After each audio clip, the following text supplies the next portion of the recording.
mysterious Dr. Plague. We did not design it for the pandemic. This was kind of just a right place at a right time situation. We're a small team at Swishable, and one of my designers, Rachel, designed this for Halloween 2020, and this was a year in advance. So we designed this, and a lot of our fan base is into spooky creatures and things, so this kind of fit right in. And then when it actually came in, it was right in the middle of COVID. It was, I personally had it. We put it on social media, and the fans went wild. We weren't really sure how it was going to work out, but people loved it. Now tell us about the other little cutie patootie one that we've been seeing. Would it be this one, the Plague Nurse, perhaps? Oh, yes. There you go. That's it. Sort of just designed as a counterpart. They're just, two very, plague doctor, plague nurse. I love it. Now, what has the demand been like for these? It's been really interesting. At Swishable, our highest selling product for years and years was our avocado, and now this one blew it away. Plague Doctor and Plague Nurse. Every one of our stores carries it. Our website, it's the top seller.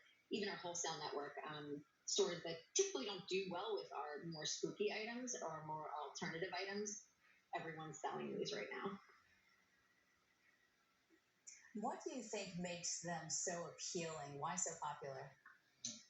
I just think the last year's really changed a lot of people, and we're all going through this incredibly difficult time, a very historical time, and we basically, I think that we kind of look at these, and a lot of our fan base looks at these as more of like a protector and sort of a healer in these crazy times. And typically, plague doctors, if you're not aware, there are these more serious kind of horror figures, actually historical figures, and we put a cute and goofy spin on them just to make them a little more accessible to everyone. And people just really flock to them. They really enjoy them. They're just kind of fun and silly and comforting, really.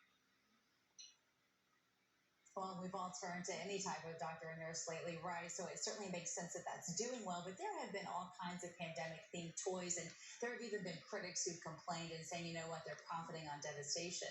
Do you feel like because of the theme of yours that kind of takes you out of that, or are you seeing any fallout from that? Very, very little. We were totally prepared for it, right? Just because, we're based in New York City. We were at the epicenter of things for a long time, and we knew timing-wise, this might backfire. This could look in poor taste. And I would say almost across the board, people have been, they have a good sense of humor, and people just want something happy and soft and good, and, not something that's going to remind them of a terrible time, but again, something that is kind of like a healer of the times and a protector. And that's kind of how our fans and how we've kind of made it, be. Mm-hmm. Sure. Got some good vibes going on behind it, and that is always a good thing. All right, Sam, great to talk to you. Thank you so